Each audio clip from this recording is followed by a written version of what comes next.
Good evening, ladies and gentlemen. A warm welcome to all our viewers to our second edition of the Live Talk series, Let's Share.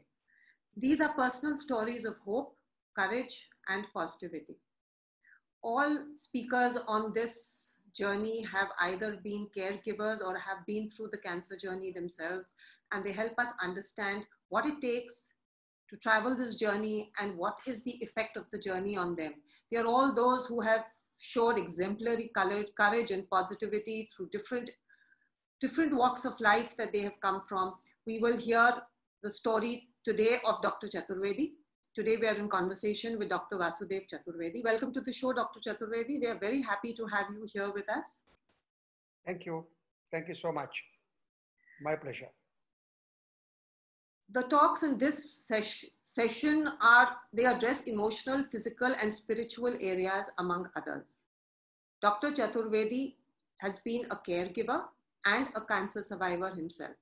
He is the founder and general secretary at Swasthva Cancer Care. It is an NGO focusing on awareness and early detection of cancer in Hyderabad, which is very similar to what CAPIT does. Our journeys have also been quite similar.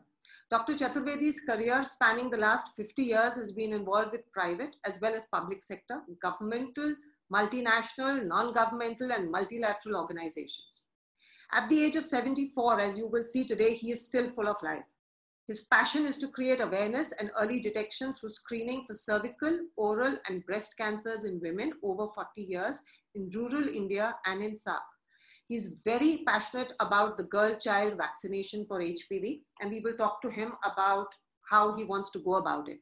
A little bit about his journey to where he is that Dr. Chaturvedi's wife had ovarian cancer in May 2005, and she passed away in March 2014. 2 years later, in March 2016, Dr. Chaturvedi got colon cancer. He's a survivor and a caregiver, and he says music therapy has played a big role in his life in dealing with his and his wife's cancer. We will hear from him how his journey with cancer changed him and resulted in the formation of an NGO that reaches out to help others in the field of cancer. Tell us more about your journey, Dr. Chaturvedi, and about your learnings through that journey. Thank you so much. Viewers, a great Vinayak Chaturthi. Today is a wonderful day. Yes. And then let us do a little prayer and then start it. Shuklam Bardharam Vishnum Shashivarnam Chaturbhujam Prasannavadanam Jayet Sarva Vighnopashantaye. Now, this is a very auspicious day for me because Mrs. Mridu has invited me to speak today. I think, sharing experiences will also give a lot of impetus to many of the cancer survivors, patients, and so many other people as well. It is our honor, Dr. Chaturvedi. Yeah. Thank you. As rightly said, my wife died in 2014 after living for 10 years, stage 3 ovarian cancer, which is a miracle. Because living that long did not happen in once in 1,000 ovarian cancer cases. It happens. Correct. 2014 she died. I'll talk about her a little later. And then I had a big void as to what totally the world became totally silent to me. My 2 children live in the US, and then I had to spend my time here. It so happened in 1994 I registered for my PhD in management, which could not be completed because of so many obligations and so many responsibilities. So I took up that. From 2014 to 2016, I sat and completed my PhD and got my doctorate. Oh, wonderful. In management. That is really wonderful. At that age, to still go back to learning. Brilliant, Dr. Chaturvedi. Yeah. And you know, it occupied my time because that is one real good factor which every cancer person should remember. Never think of your disease. And I kept myself so busy for 2 years, completed my PhD. At the same time, I was working for a cancer hospital, Indo-American Cancer Hospital in Hyderabad, as Vice President, Corporate Services. I was bringing patients from Andaman Islands all the way to Hyderabad to treat them. Almost about 275 patients had come during the time I was there, and then cured and went. Only 2 or 3 cases we packed and sent. Otherwise, all people went very safe. Wonderful. Yeah. It so happened that, in September 2016, no, not September, I think it is the month of May. May 2016, I went to US to spend some time with my children. There I started feeling a discomfort in my stomach. I was not able to eat well, and also we like some good single malt whiskey. We were trying to share, but I was not able to enjoy it. And my children were very much worried. Though I went with about $500,000 of insurance, I was also worried because I didn't want to fall sick in the US. That's a big worry. Yeah. So I returned, and I was working with a cancer hospital. So I went for a checkup. They found that my hemoglobin was 7.6. Oh. Even then, it did not strike to some of the doctors. They said, you go in for iron injections and all these things, and started pumping. My niece and nephew are doctors in Florida. So when I was sharing this, she said, don't be stupid, immediately go for a colonoscopy. Because at this age, there is some loss of blood. That's why your hemoglobin has fallen. So you must go for a colonoscopy. So I went for a colonoscopy, and the probe could not go because there was a tumor. Yeah. And then within 3 or 4 days, I went in for surgery. Luckily, the chief of surgery, Mr. T.S. Rao, happened to be the same surgeon who did surgery for my wife. So I told him, with your surgery, she lived for 10 years. I want you to do the surgery. And, in a cancer hospital, you see 1,000 people coming in, probably 20, 30 death cases where they are packed and sent. So you get into the stream of cancer, you know what is happening there day in and day out. And a real worry about cancer will be gone. Because practically you are seeing what is happening there. Patients coming in, some people coming in for stage 4, dying, some people coming in early, getting saved and going. So I was totally not worried because I have seen my wife for 10 years and also working luckily in a cancer hospital. So I was smiling and going into the theater. People were laughing at me. People would go with a morose face and then almost weeping and enter into the theater. Then I said, what's happening? There was no need to be shocked now. You've seen so much of cancer. I've been seeing literal human suffering I was seeing. Yeah. So it didn't touch me at all. So the doctor said, wonderful, please come. Then I said, I want to see Dr. T.S. Rao before surgery is done. Because I want to see him doing my surgery. Then he came, shook hands, hugged me, and then the surgery started. I said, doctor, don't worry. I'm an aged man. If everything goes well, I'll walk out. Otherwise, you'll pack up and send. Don't worry about all that. Do a best job as you did for my wife. And then it happened, and I was in the ICU almost for about 10-12 days because it was a colon connection was given and it had to heal, and some gases have to go, and all the doctors are telling I can't discharge you. 12 days they kept me. In the meantime, something very some incidents cannot be forgotten.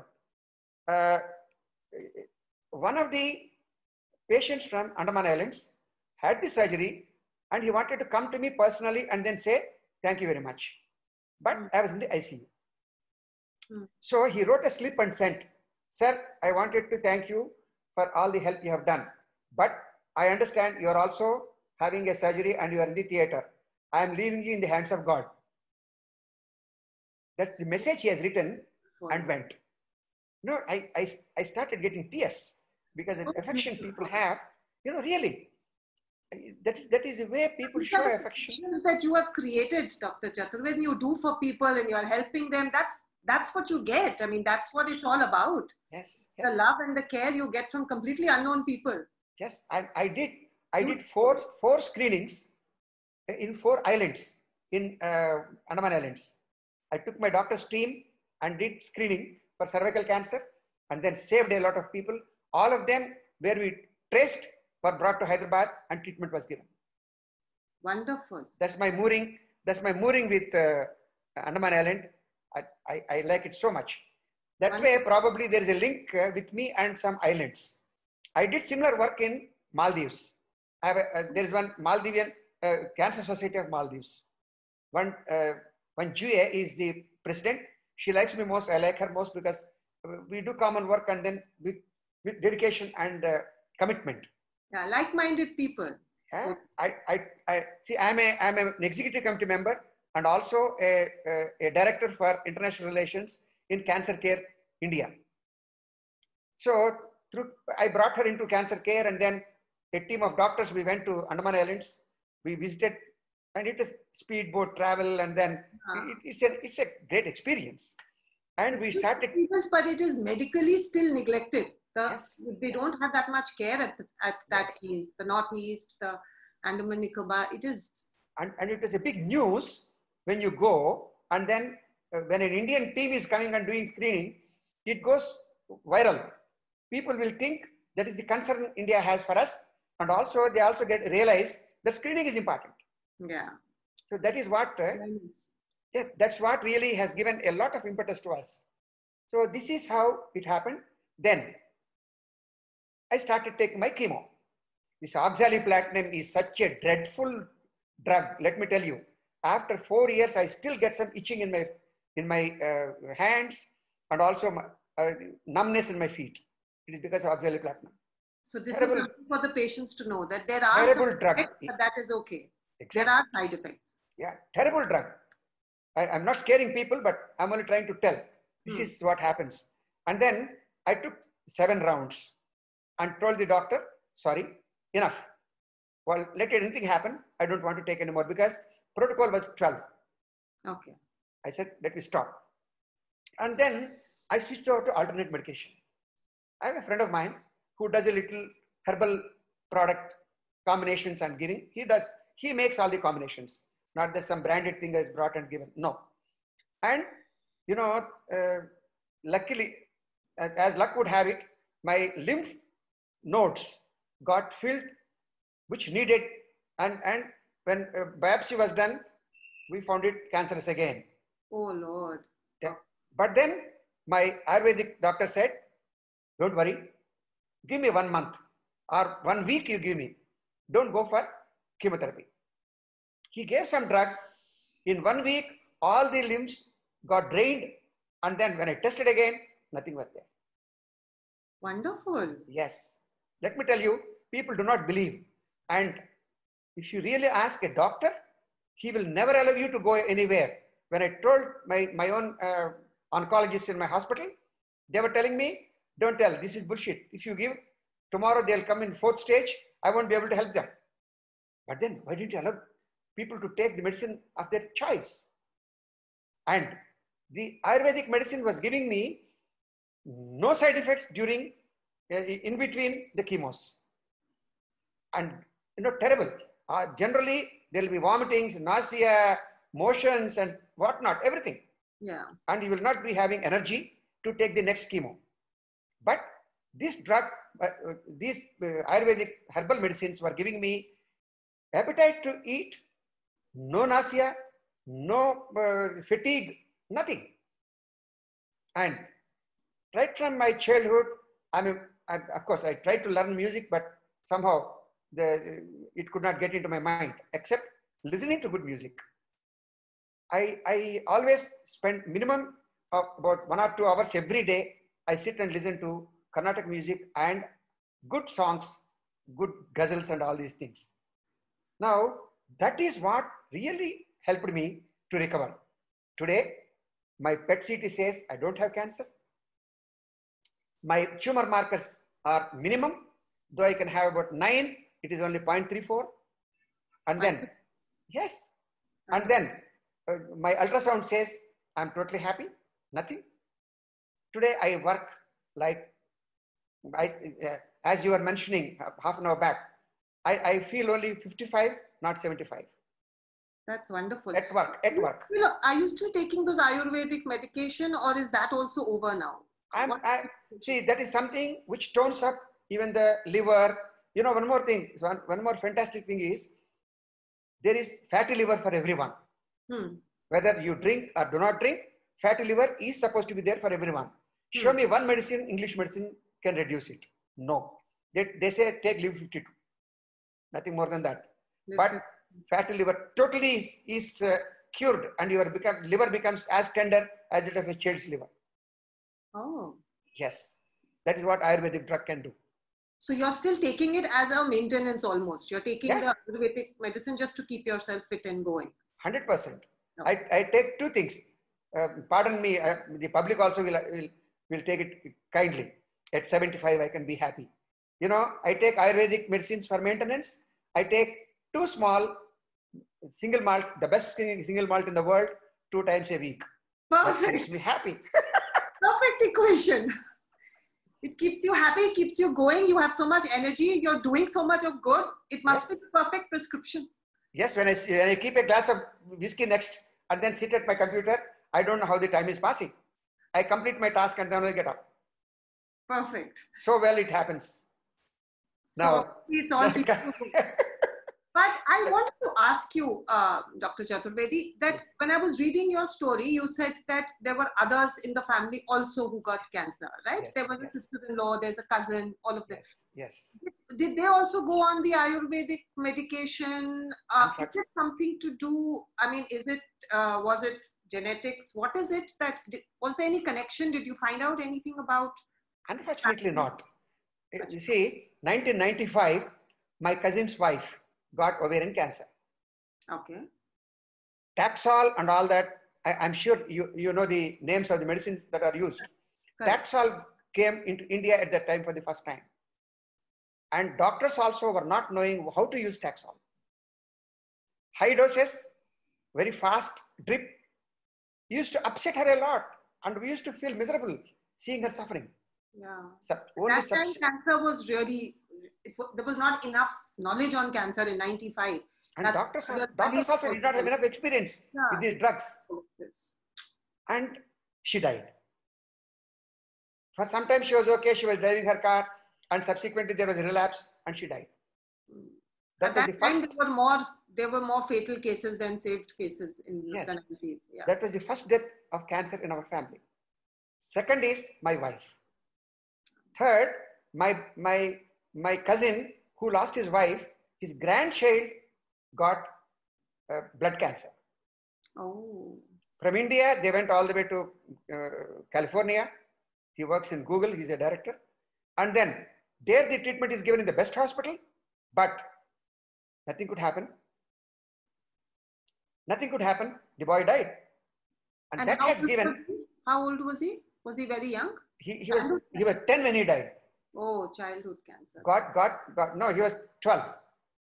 Got it in his 7th year, and then he suffered for 5 years and died in 12th year. That gave a death blow to most of us in the family, and my wife started thinking, because young child, I'm 55, no problem if I have, but why a young child should suffer like this? Is there an end to this? Unfortunately, another cousin's daughter, only daughter. Husband is in a very big position in California, 2 children, and she got breast cancer. Breast cancer treatment started, I think it was in a very big hospital in, I don't remember the names, you know, in California. Breast cancer, secondaries were to skin cancer. And it is a big blow to the entire family, because young girl, much younger than my first son, and she died. So cancer gave a real cancer in our family. Yes. It's a mental stress, and there are so many other repercussions to the disease that we have to factor them into a family state. But all of this happened before you got cancer, right? You discovered Ayurveda much later. You didn't have much later. Oh. Much later. But then these 2 deaths had a really pulled my wife down. Oh. Within the family, and she loved them most. She went to US and then stayed with them for some time. So this is terrible. What I learned about caregiving is only one thing. Never allow anybody to come near you and sympathize. अरे तुमको cancer है क्या? तुम बोलने में क्या हुआ मेरे को?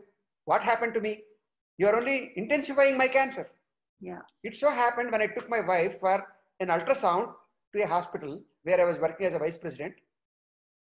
She was sitting in the ultrasound reception. The next lady, a stupid lady, asked her, "What is your problem?" My wife started weeping and said, "I have cancer." It was a terrible blow on me. After that, for 10 years, I never allowed her to weep. Only giving confidence, faith, and guts to fight. That is so nice. That is true. That is what is required to be given. Yeah. You are sympathizing, will only pull them down for. Yeah. With the medication, it is so easy to become low and to become sad. If you didn't let her cry for 10 years, that is a huge achievement, Dr. Chaturvedi. Absolutely. That is the duty of a husband. What else can you do? My 2 children are away. Yeah. And I am the only person with her. I was going on and I was taking her outing. We used to go out, spend about 2 or 3 days in a resort, happily come back. So, I mean, my presence, my continuous care. And you know what? During chemotherapy, generally blood pressure goes up.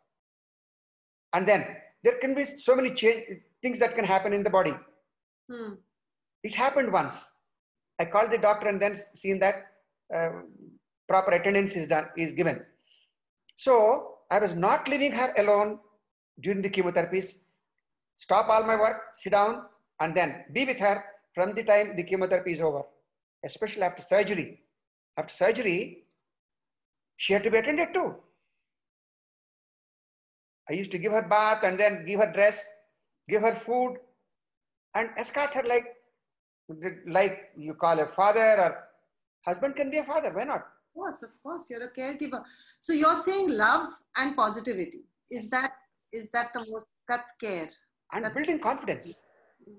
You need to make them feel, yes, I can fight. Whatever you do. True. When that is not done, they sink. And proper medication in between chemotherapies. You know what happens generally, doctors, they are busy. You can't blame them.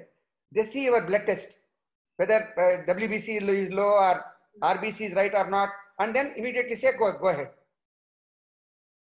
But then, whether the patient is physically fit or not is something a caregiver only will be able to know, not anybody else. Correct. Luckily, what I did you feel any different? So many questions are coming in. I'm so happy about it. I'll give them to you in a while. No problem. No problem. You know what? One more good thing I did was, right from, she was never a good singer, or at least she was never a singer. I don't want to say never a good singer. It is wrong. And she was not knowing how to play any instrument. So from the second year onwards, I started bringing a teacher home, teaching her singing and violin. Oh, violin. Yes. And I understand violin is the most difficult instrument. It is. And he was playing so well.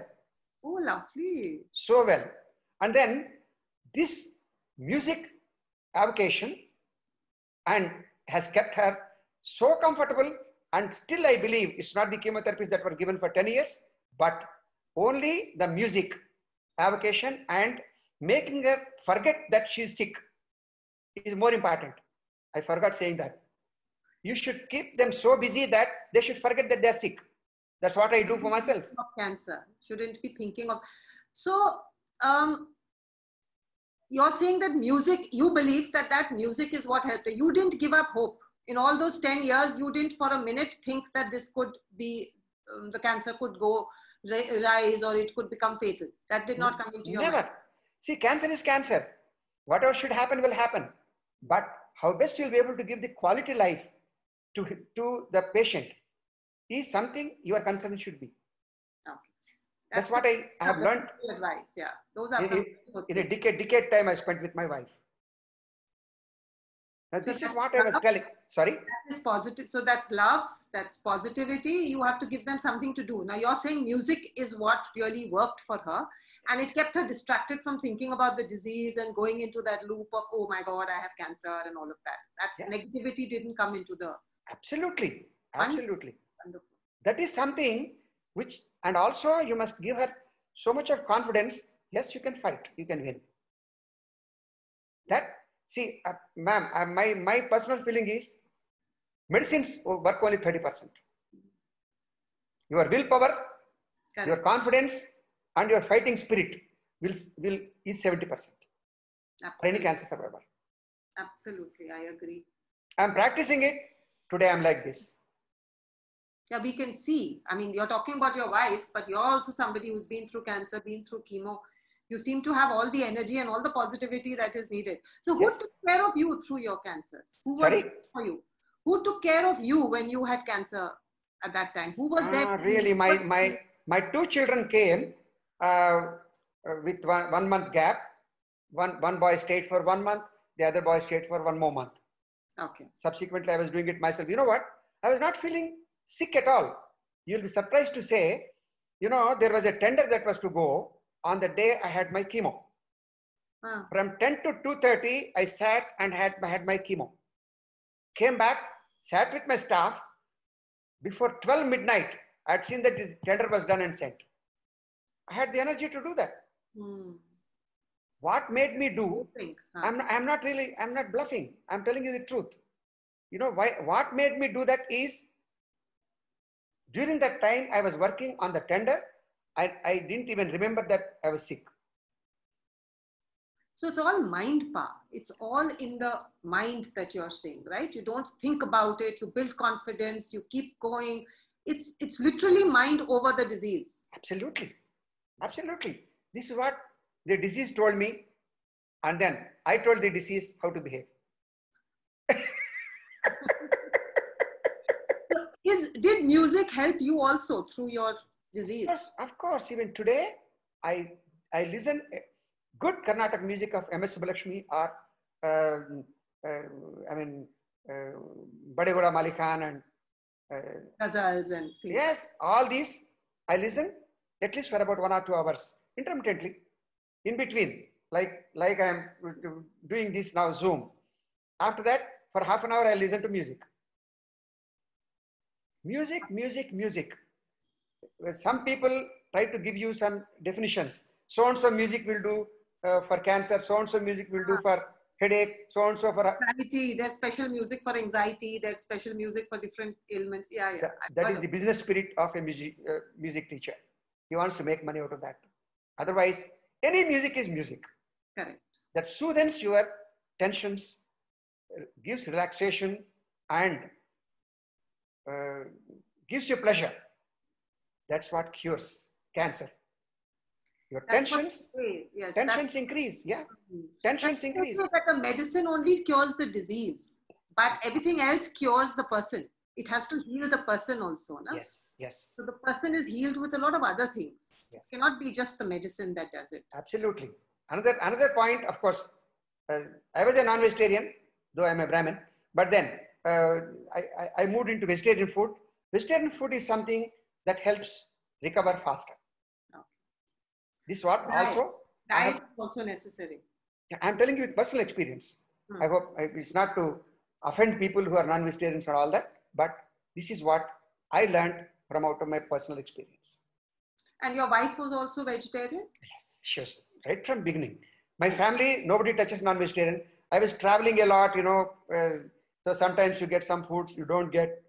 I was also traveling into some countries like Iran, Iraq, where only non-veg is available, vegetarian food is not available. So I had to. So you gave that up when you got cancer? I don't travel much now. I don't travel much now. Of course, not because of COVID, even otherwise. I travel only if any assignment is there. Otherwise, my NGO, Swasthava Cancer Care. The Swasthava came with 2 words, Sanskrit words. One is Swasthata, the second is Vastavita. Yeah, Swasthata is about that.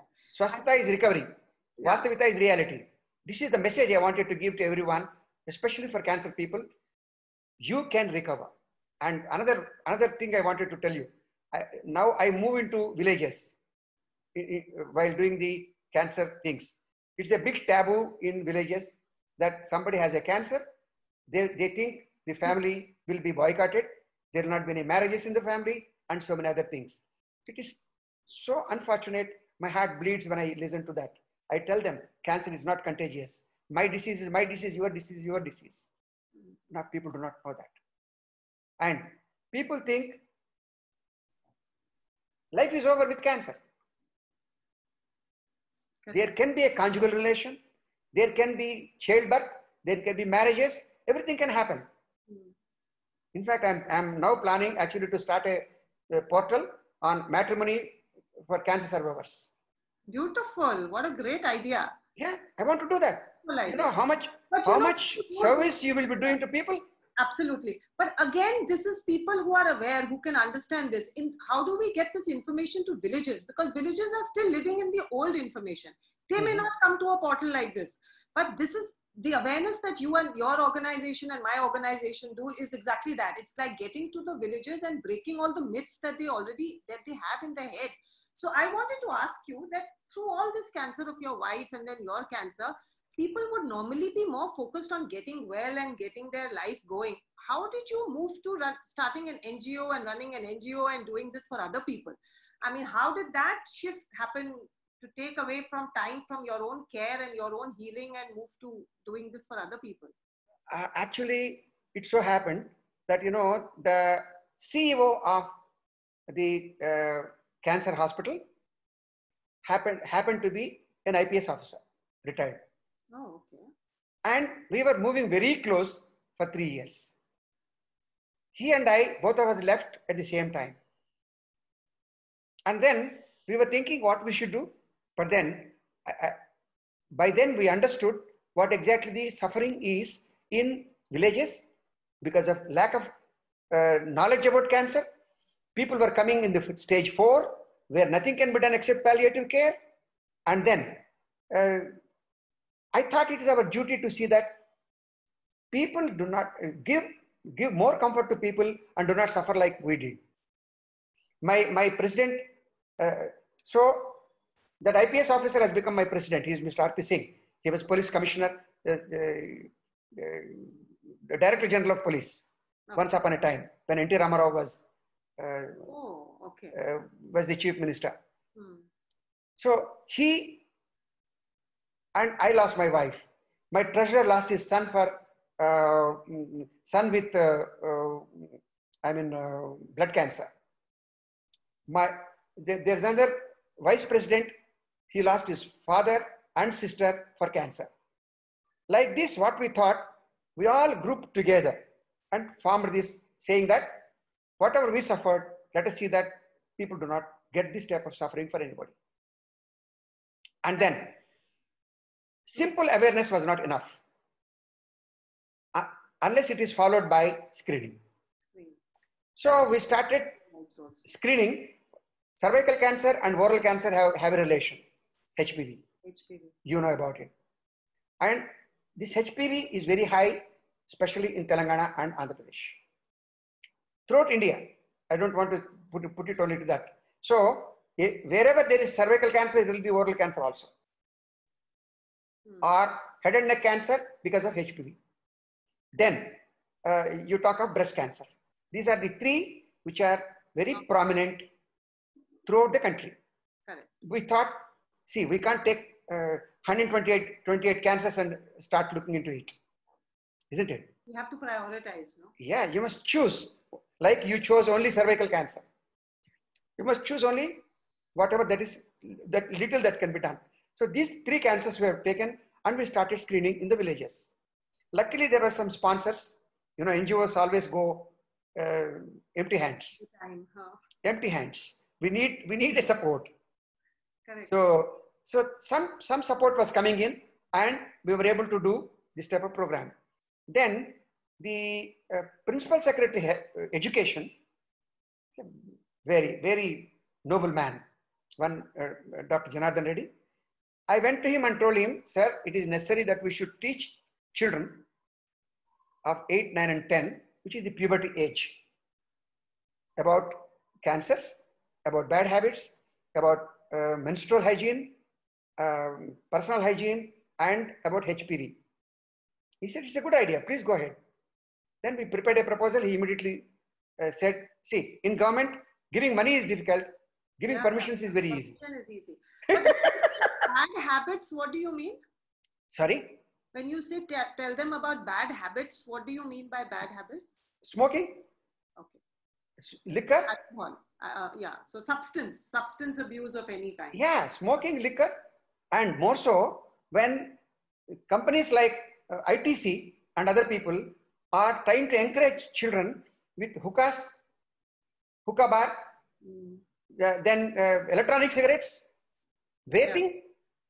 It is only to see that at that age they catch them young, so that lifelong they will be dependent on them.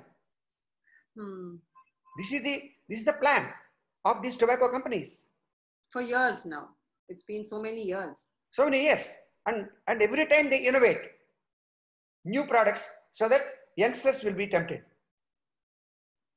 So we thought we should do that. So now we have covered about 100 schools.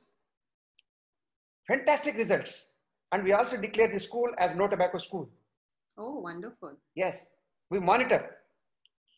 Right from, we make the school management team plus parents meeting we keep and see that we talk about not having tobacco. Right from principal up to attender, watchman. Nobody will smoke. Nobody will chew tobacco. No tobacco can come into compound during working hours. Wonderful. Yes. This is what we have been doing now. That's a huge achievement. No, it is. No, but it's a huge effort. Of course, it's a huge effort. That's why the achievement. But this tobacco awareness of this no tobacco has been known statistically to have brought down cancer to about 30% even in USA. So the study that says that when they did this whole no tobacco movement, they actually brought down incidence of cancer to almost 30%. Yeah. So it is definitely an effective way, create awareness and do that. So that is something that should have results if somebody was monitoring the cancer level in your areas. Another very valuable point, Mridu. You know what? I was chewing tobacco. Oh. Right from 1970 to 84, I was chewing tobacco.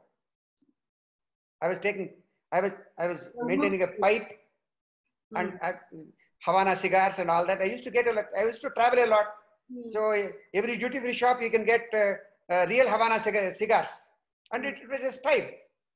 And youth. Your youth days, these are. Yes, youth days.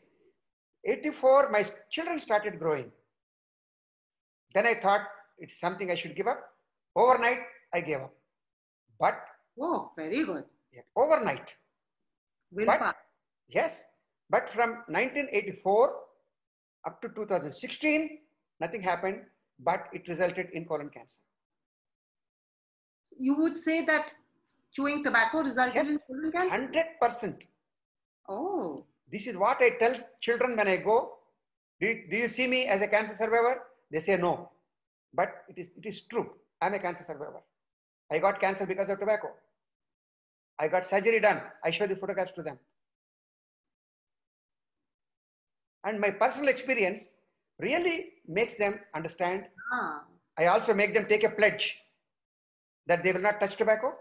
They will see that their family members give up. Their village gives up like that. And I give them a beautiful certificate saying that they are my cancer ambassadors. Your passion shows. I mean, your passion for this, for what you are doing, for sharing this, for talking to children, for being able to create this awareness, it comes across in when you speak and obviously in what you do. And the fact that you have the energy at this age, it must be it's your purpose in life at the moment, right? Yes. We also did one more thing. We started a flagship program. Reach them young. Yes, I was going to ask you about this. Correct. Yes, reach them young. We made a brochure. I'll send it to you. If I have not sent it, I'll send it to you. But do share it with us. We'll put it up on the page also along with this talk. We'll put it up on the same platform. I will send you some of the videos. Yeah. A video by a doctor after doing screening in a village. It's a fantastic video. You can see it on our website. Anyway, I'll also send it to you. So this is what really started giving me an impetus. I print saying that what causes cancer, and then how to prevent, how to detect, all are there in the brochure.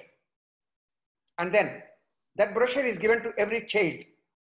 The certificate is given. You know, they keep the certificate so precious. Good certificate. I get them signed by the sponsor. I get them signed by the DO of the district. I sign as a secretary like this. Whoever that is cooperating, I make them sign, so that they also show the commitment. It's not just signing. It does not end with signing.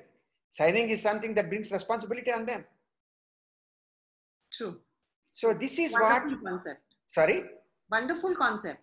Yes. This is what you will be surprised. I travel 40 kilometers in the morning to reach a school. Spend time 2 hours in one school, 2 hours in one school, and come back by evening. I travel because my talking will have a definite impact than anybody else talking. What dedication, Dr. Chaturvedi. That's what I feel. I thought I don't pass on the response. That day I won't be happy if somebody else goes in my place. My goodness. All these 100 schools that you have spoken in, you've done it yourself. Yes. You have gone and spoken in these. Of course. Every camp I go, I make sure. You know what happens? I'll tell you a big joke. I signed with one of the medical colleges in Sangareddy. The medical colleges, to see that doctors come to us. Postgraduate doctors were coming. You know what they do in the hospital? A patient goes to them, they test and tell them to come for pap smear after 4 days. There may be some menstrual cycle, or there may be some infection, some pus and all that. It should heal. They give some medicines to heal and tell them to come after 1 week. Good. After that, they will check. The pap smear will take another 15 days for them to get a report. And after the report comes, they will call the patient again or tell them come after 10 days. And subsequently, they will see whether any biopsy is required or what else is required. This is what happens in a hospital. They do not know the orientation, what happens in a village. Yeah. So you'll be surprised. Doctors, nurses, I keep them for about half an hour. Tell them what they should do. Otherwise, tell them what to do. Yes. Otherwise, all the speculums I take, I brought back one day. I said, what have you done? Sir, we have taken only the pap smear. I said, what for are the speculums given to you? Have you examined? You should examine. There could be an infection. There could be something. You should give a prescription. You should take a pap smear, or it need not be only to cervix. It can be anywhere in the part of the vagina. You should be able to check. If you don't check, what are you doing? You have not come here to only to have a cup of tea and go back. That is what happens. Unfortunately, since I am not a lady, I can't be in the room where they do the examination. So I stopped the students. I said, no, only if lecturers come, otherwise I'll hire my doctors. Okay. This is what happens. Correct. Unless every minute you check, the camp will be a waste. We also take, you'll be surprised, we take pap smear, we check with colposcopy, we do VIA and followed by colposcopy, and where we have a doubt, we also take liquid cytology sample. For one reason, that once you go to the village and take a sample, you should go only with a report and not for getting another sample. You can never get. That's true. You'll never get them back again. Yeah. They will not come back. So the WHO mandate is also test and treat. So they say that do the colposcopy, do the VIA, get it right there, because you will never be able to call them back the next time. You know, they are already afraid to do one gynae test. They're not going to come again. You should have the report the next time for them. Mridu, what happens when you go into the village also, You must confidentially call them and tell them what they have. To happen, yeah. If you really tell in public, they'll be offended, because the village may think that this lady has cancer and they may look at her as a castaway. But we do awareness wherever we go, and we make sure that the panchayat and the men and everybody know that this is a cancer, this is how it is diagnosed, this is how it is treated, there's nothing wrong with it. All of this awareness needs to be created, of course. The screening is one part, the awareness is also very important in the villages. We spend one full day giving awareness. Yeah, even then, there will be ANM, there will be two ladies who also attend to them. Even then, one day, a lady on the table hit the doctor with the leg, got down and went away. We've had lots of cases like that also. It must be the experience with everyone. Yeah, they are not used to this, so it becomes difficult, yes. Yeah. Some lady says, my husband will take an objection. True. One lady with a terrible bleeding, and then bleeding while intercourse, and also pain, never complains with the husband. This is the most unfortunate thing. My goodness. Let me give the first food to the husband, second to the children. Agar bach gaye to main khaungi. That attitude still is not gone in the villages. Women have got to start taking care of their own health. They have to prioritize their health. It is very important. And male chauvinism does not permit the man to ask, why are you like this? Are you not well? They only want their desires and needs to be met. True. They don't even see. That is how most of the women in villages are dying. And that is why we have such a high death rate for cervical cancer. Because of this neglect, because women won't do it for themselves and the men are not in that mind space that they will care enough. So that is a problem that we have in rural India. Absolutely. We have a research center, a research division also. We are now coming out with cervical cancer checkup. We take blood samples and we are now going to check for HPV and also come out with some tumor markers. We are now, our research wing is working out. We have two advisors, one from Utah in the US, another from Atlanta. Besides our own researchers, there's one Mahavir Samsthan here, which has got a research wing. It's an NGO like us. We have collaborated with them and we are working. Wonderful. That's great. So now when you look at the world today with all the COVID and all the fear that people have and the fact that cancer has taken a backseat, it's not like cancer has gone away, but there's not enough support for cancer now. Now when the world opens up and everybody is becoming so much more conscious about infection and becoming a lot more conscious about self-care and prevention, with the COVID, prevention is becoming a big word. Do you think there will be any changes in how people handle health and how they handle their own preventive care for various diseases? Do you think there will be a change in mindset? As caregivers, you and I should dream for it. You know what's happening?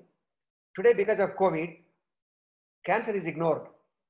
Correct. There are more deaths of cancer than COVID. Correct. People are not realizing this. Yeah. Because no statistics is coming. Yeah, there's no chemo, there is no surgery, all of that has been stalled. There's so many, everything has become so much more difficult. No, Mridhu, reaching a hospital became impossible. All the, ambulances are only used for carrying the dead bodies for the patients. Ambulances are not available to carry the cancer patients to the hospital for chemo and bring them back.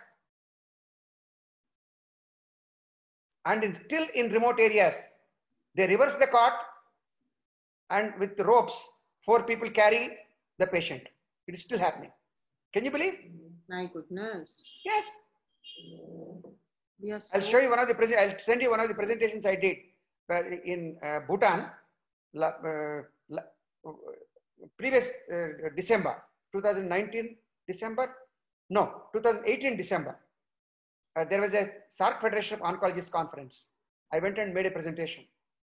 I told them the fact that is happening today.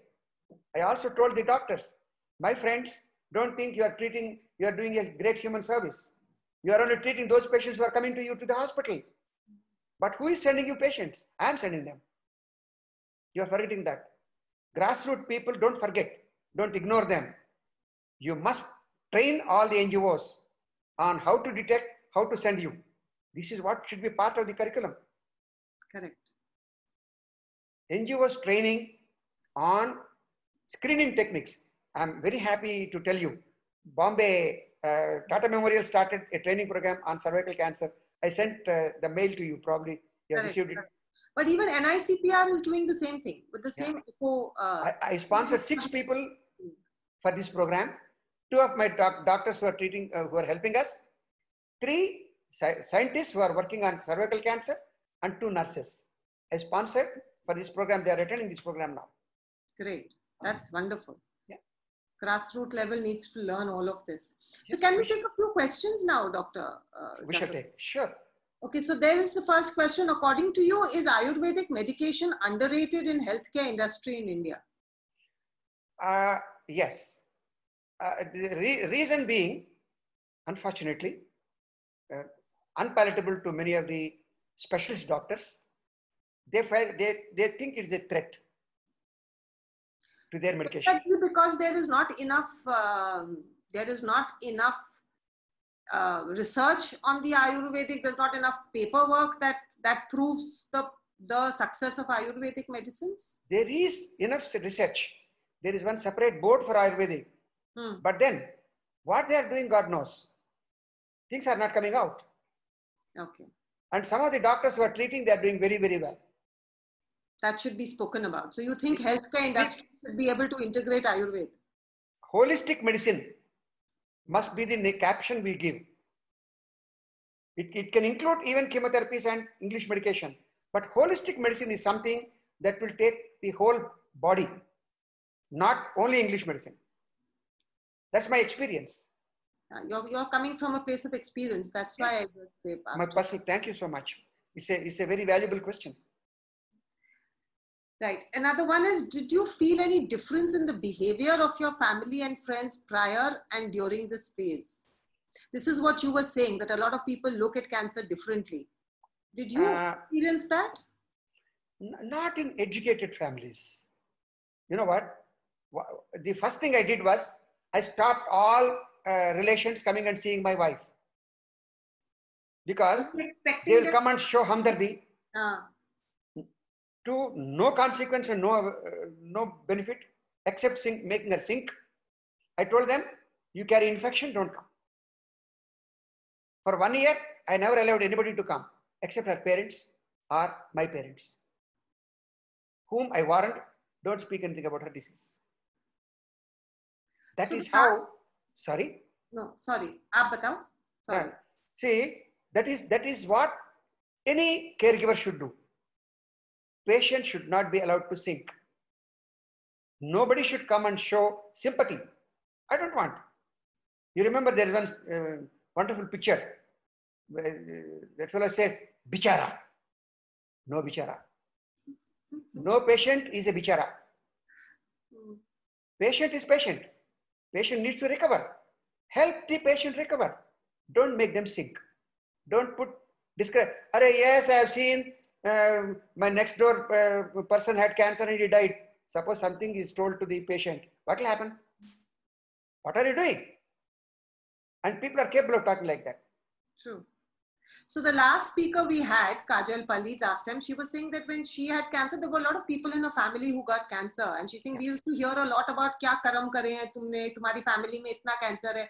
So she says, we had to deal with this from society and from people as well as the disease. Yeah. So I think the question is that were there people in your family or people you knew who changed their behavior towards you all during cancer? Luckily, did you have any of such thing? You know what? I went and stayed with my brother, with my wife, immediately after surgery for 1 year, because I needed support. And nice. my sister had taken care of my wife like her own daughter. So much more than that. So, I mean, I think in educated families, these things do not happen. It's unfortunate that in rural areas, this taboo is there. But I think in our families, these things do not happen. That's my experience. They know what it is. That's true. Okay, so there's another question. At some point, a caregiver also goes through a lot of emotional turmoil because of the situation. But your story gives a lot of positivity. What kept you positive all the time? Correct. What kept you positive that you could keep your wife positive? Lot of love for her, lot of concern for her, right? And my responsibility as a husband. So you didn't need any support for yourself. Did you go to somebody and speak about your issues to be positive for her? I think I'm a very strong man. I have been one. Must have been exceptional. Very strong. For her and then for yourself also. And now for so many other people also. Yes. So obviously your strength is something that has held you through, right? Across all the things life has given you. Most of my families rated me as the best husband. Oh, how nice. That's the reward. Yeah. True. So this is a large question. What is your message to other cancer fighters? Cancer is not contagious. Your cancer is your cancer, my cancer is my cancer. Don't think with cancer every life has come down. No. There is life after cancer. You can have your sexual life, you can have your marital life, you can also have children, you can get married. In fact, it is not a surprise to public, I want to tell. I'm looking for a cancer survivor to marry now.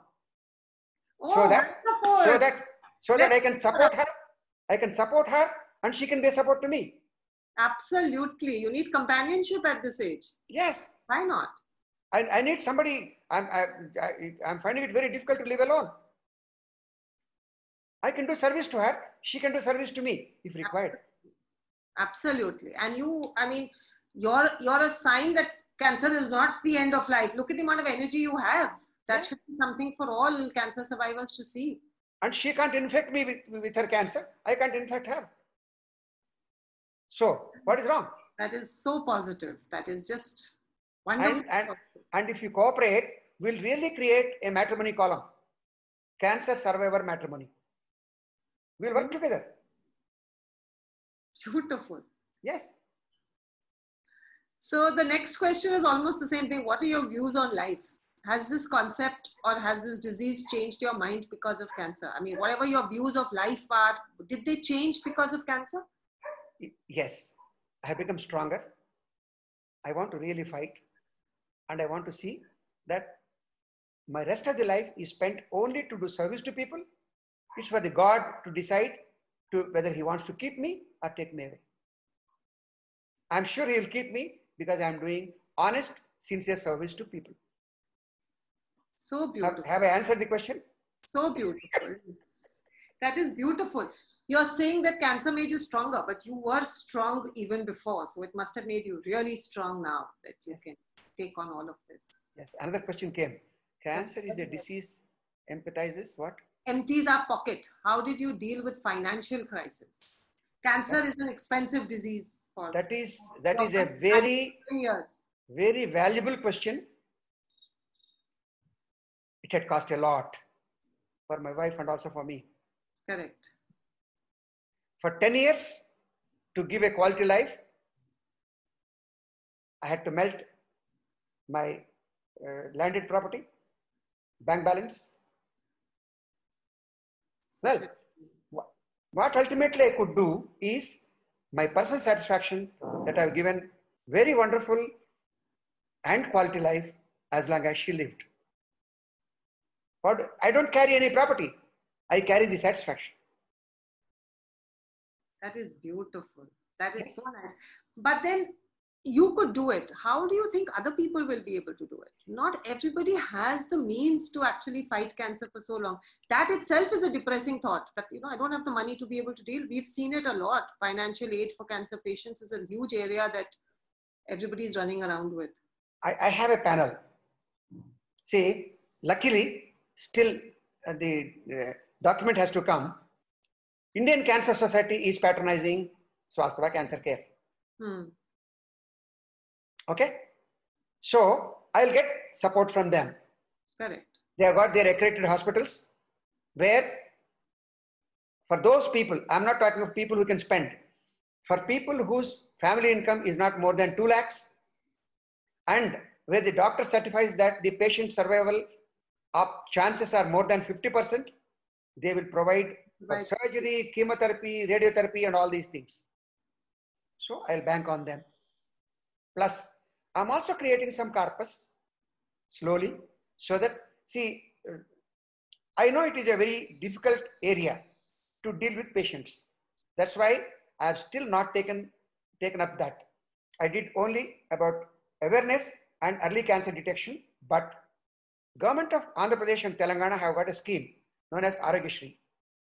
This Aarogyasri is a scheme where even corporate hospitals can give treatment for these people.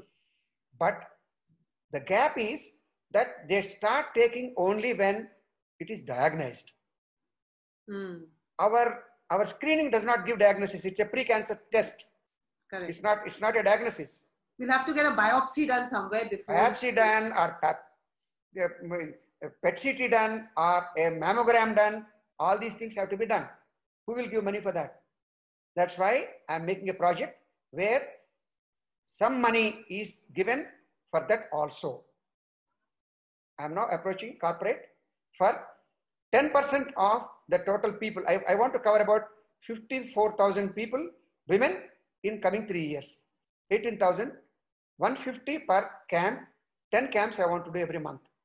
Out of that, 10% of the people I'm asking for average of 3,000 rupees for post screening, diagnostic tests. Correct. See, it can be 10,000 for somebody or it can be 0 for somebody. An average of 3,000 rupees will do a lot of good. Correct. So I'm asking for that as a separate fund where I pay to the institution, not to the patient, for the test done. When in a month they consolidate and then send me a bill for which I clear. True. This is what I will patronize a few diagnostic centers closer so that things can happen. I carry all the slides and give it personally to a diagnostic center. Perhaps mere slides. Yes, I do. Oh. Yes. Ma'am, when you accept to do something, you must do fully. Otherwise, you should not even start. Beautiful. That's what I personally feel. That is really beautiful. So our whole topic is on hope, positivity, and courage. And absolutely. I think with you, all these things are magnified. The courage is like, you can see how much courage you have. So positive, so full of life. You're making big plans. You're looking at not only yourself, but other people. There's that much positivity that I can help others too. What are the challenges NGOs? What is that? And another question came up. What are the challenges NGOs are facing currently in India? We have already talked about it. But we spoke about it not on live. At that time, we were not live. Okay. Now we are live. Now let me be live to the point and be cautious in whatever remarks I make because it's live. Yes. NGOs are really suffering because all CSR money has gone to Prime Minister's fund. And grassroots level work has stopped. I have stopped. Of course, COVID stopped it. I can't go and do any screening today because of COVID.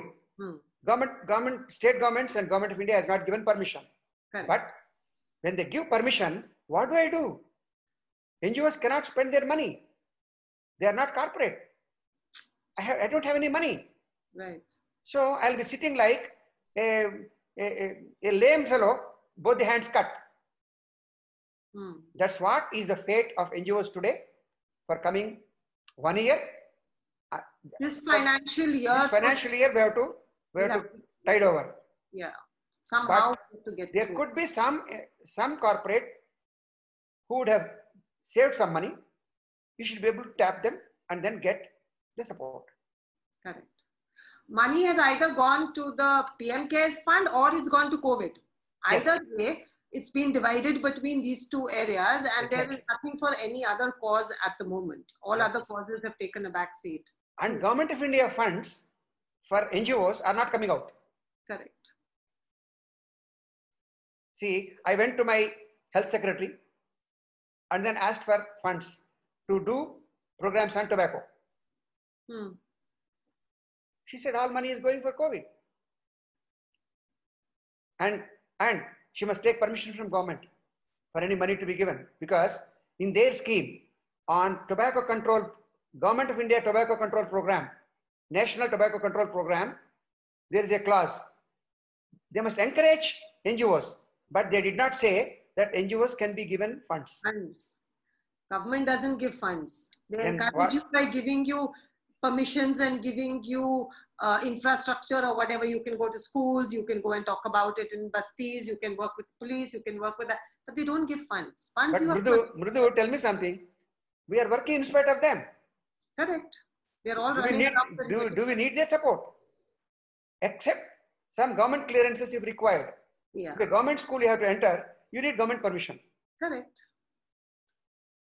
For that we have to take, nothing more. Yeah, true. We all have to go running around looking for our own funding. Yes. That is true. So NGOs should become proactive and find where money is. पैसे सूंघना शुरू करना. You must learn. Follow where money is. Smell it, go catch it. For 1 year, we have to live like this. Yeah. That is the largest challenge this year. Big challenge. Funding, yes. I am actually looking for 1 crore of rupees every year for my camps, screening camps, and 1 crore for buying a mammogram van. I'm just thinking whom I should approach. Anyway, privately I'll come to Mrudu. We'll speak to take her advice. Take her advice. Speak about this offline, and we'll see how we can. That's what I said. Privately, I'll come to you to take your advice. Absolutely. Yeah. So, any more questions are there on? Yeah. So on the chat box. Any other questions? Please share them with us. That's all. Okay. Good. No other questions. So, Dr. Chaturvedi, you have epitomized all the points that we wanted to talk about. Thank you so much. On positivity, but your whole talk was very positive and very hopeful, and it was everything that we could have asked to share with our people. I'm sure there's a lot of information in this that we can share with our viewers. All that you have said and done, and how you have moved to caring about people from being a cancer survivor and a caregiver, and now you're running an NGO that helps people. It is a great journey to talk about. Thank you so much for sharing that with us. But I have my sincere apologies if I have talked something which is not, which is distasteful to any. I hope it is not there. I'm sure it won't be. Everybody is struggling. Everybody is learning from each other. So it's nice that you spoke so candidly and so openly. We have a lot to learn from you. And we are going to ensure that your information reaches as many as possible, and they are all able to learn and gain from this. It's a great inspirational story. Thank you so much. Share it with as many as we can. Thank you so much. Thank you for being with us on this great auspicious day. And thank you for sharing your story with us. I'm sure it's going to be a big help for people. Thank you, Dr. Sarve Jana Sukhino Bhavantu. Thank you. Namaste.